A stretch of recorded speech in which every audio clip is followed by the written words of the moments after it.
let's talk about how things might pan out over the next few days. I want to talk to Maddy Thimont Jack, who's Senior Researcher on Brexit from the Institute of Government.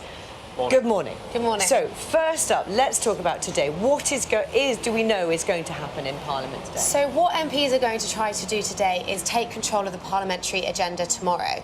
Now, to do this, what they're going to be doing is asking the Speaker to allow an emergency debate on a motion which will sort of say that rather than government controlling agenda tomorrow, backbenchers will. And then if they pass that vote today, then they'll plan on bringing forward the bill, which was published last night, tomorrow. And the bill is basically saying if MPs haven't approved a deal or approved no deal by the 19th of October, the Prime Minister must ask for an extension to Article 50.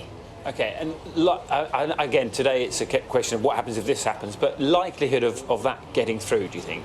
I mean, it's really difficult to say. I mean, the numbers are obviously quite uncertain. We know that there are quite a few Conservative MPs willing to vote against the government to take control of the order paper because, while some of them might not be against Brexit, they're against a no-deal Brexit. Obviously, within that, there's also a bit of a question mark about how Labour MPs will vote. There's sort of a handful from leave-voting constituencies who might not want to be seen to be voting against Brexit, although, as I say, the bill itself doesn't stop Brexit. It just delays it to try and give some more time to negotiate a deal. So just to be clear, the vote on the bill happens tomorrow. Yeah, so there'll be multiple votes on the bill tomorrow. It's not just one vote. They've got to try and maintain their majority for multiple votes to get through it. If the Prime Minister wanted to call an election, what would be the procedure for that? So he'd have to lay down an early election motion which needs to be passed by 2/3 of MPs. Now, if he lays it down today, then if MPs do successfully take control of agenda tomorrow, that vote will be after the bill. What he might do instead is wait to see how votes on the bill pan out tomorrow, lay that motion down for an early election tomorrow to allow a vote on Thursday. At this stage, we don't quite know. What strikes me about that is MPs are very quickly going to have to make very significant decisions. Yeah, there's going to be a lot of pressure on them. They're going to have to decide whether they're going to support this bill. I mean, the bill's been published yesterday. We can imagine there've been lots of backroom conversations about it, so presumably the people tabling it do think they've got quite a good chance of passing it.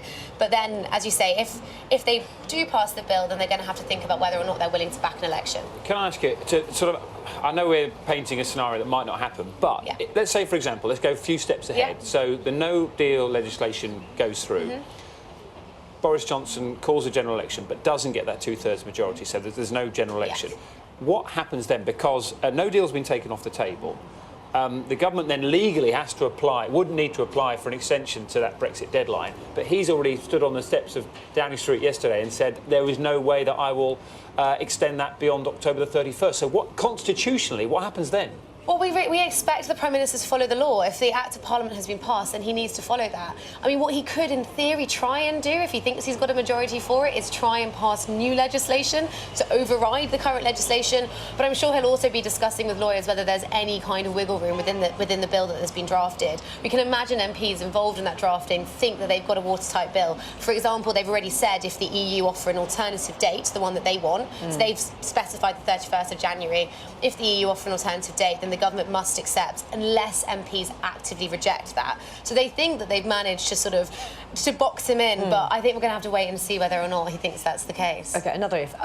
We hear about this date, October the 14th. Why is for a possible general election? What's the significance of that date? I mean, I presume what it is there needs to be a 5-week campaigning period, so I expect that it's working back from that. I think also he's probably keen to have an election before the October Council, which will be on the 17th of October, so that if he does win a majority, either on a no-deal platform or sort of in favour of his Brexit policy, then he can go to the EU and say, look, the country's behind me, you need to give me what I want. So I think that must be why. And the interesting question will be then for Labour MPs particularly is, would they back an election before October the 31st? For example, just one of the many questions. Well, exactly, and you know, he can say that he'll hold an election on the 14th of October, but the motion itself won't include that date. Won't include the date? No, it's up to otherwise it wouldn't sort of apply under the law, so you need to have it's a very specifically worded motion that needs to pass, and it is up to the government then to set the date. So there will be a concern that he might say the 14th of October, but then once they approve it, he could set a later date. So there's going to be a lot of, I think if he does try and go for it, there's going to be a lot of questions in the House about how much he's willing to stick to that date. There's a lot of MPs yesterday, I'm sure we'll speak to some today as well, who are sort of saying, I've been speaking to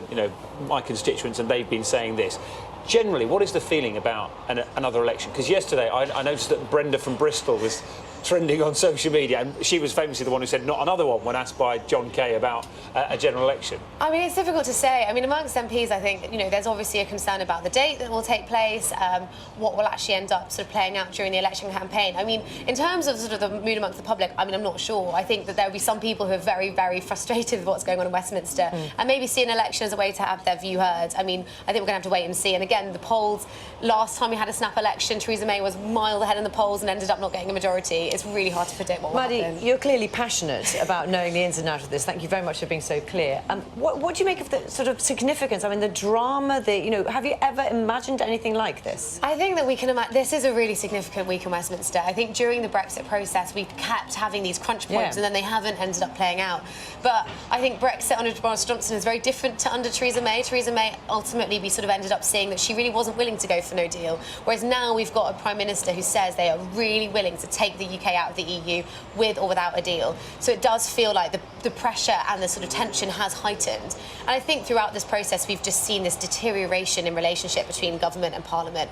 And it does feel like there's some quite significant developments have happened over the last few years that, you know, beyond Brexit, we're going to have to grapple with about what it means going forward. Maddy Thimont Jack, I wish I could sort of borrow all that knowledge and keep it in my head, because it's really insightful. Thank you very much indeed.